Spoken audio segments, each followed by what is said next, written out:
Right now, we're in what's called the recovery, the Obama recovery. But in the history of economic record keeping, this is the first recovery in which an American family is watching their income drop. This is the first time after a recession, during an economic recovery, that the income of American families is actually dropping. That's an Obama recovery. That's not a recovery. And we are headed towards what may be an even worse recession because of the failed economic policies of this administration, where we see continued high unemployment, particularly in my opponent Cory Booker's own city of Newark, with an unemployment rate of over 14%, which is absolutely disgraceful. Now my opponent wants to bring his failed economic policies of massive corporate subsidies in the city of Newark to the federal level.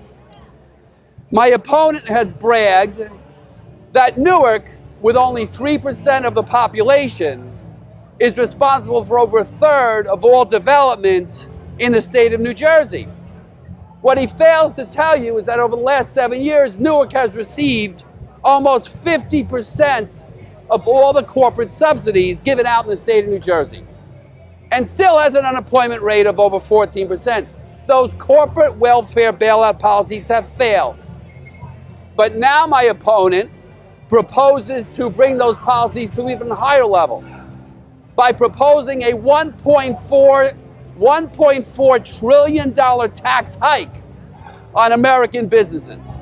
A tax hike that will crush innovation, new job growth, and combine his $1.4 trillion tax hike with tax on medical devices under Obamacare, medical procedures, and he even supports, and this is scary, a 20-cent a gallon carbon tax on your gasoline. Combine his $1.4 trillion tax hike with the other taxes in Obamacare and a 20-cent carbon tax on fuel, and America's economy is destined towards failure. My opponent, Cory Booker, has never seen a tax he does not love.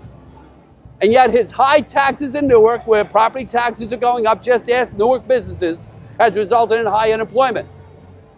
In his radical tax plan, Cory Booker wants to take away incentives that allow businesses to grow and prosper. And he wants to do something even worse. He wants to raise taxes on the very small businesses and medium-sized businesses that are the only businesses that create jobs and grow this economy. And ironically, my Democrat opponent is proposing corporate tax structures that actually benefit big corporations. More welfare for big corporations. Just like he did in Newark, he wants to bring his failed Newark economic policies to the federal level, and he wants to do to New Jersey, and he wants to do to America just what he did to Newark. I don't want to see a 14% unemployment in New Jersey like he did in Newark. I don't want to see it in America. My solution is this. To grow business, we need to cut taxes on businesses, not grow them. We need to cut regulations on businesses, not add even more regulations. We need to free up the American spirit, individual businesses like those around here today, to grow, to prosper, and make America economically prosperous again. Thank you.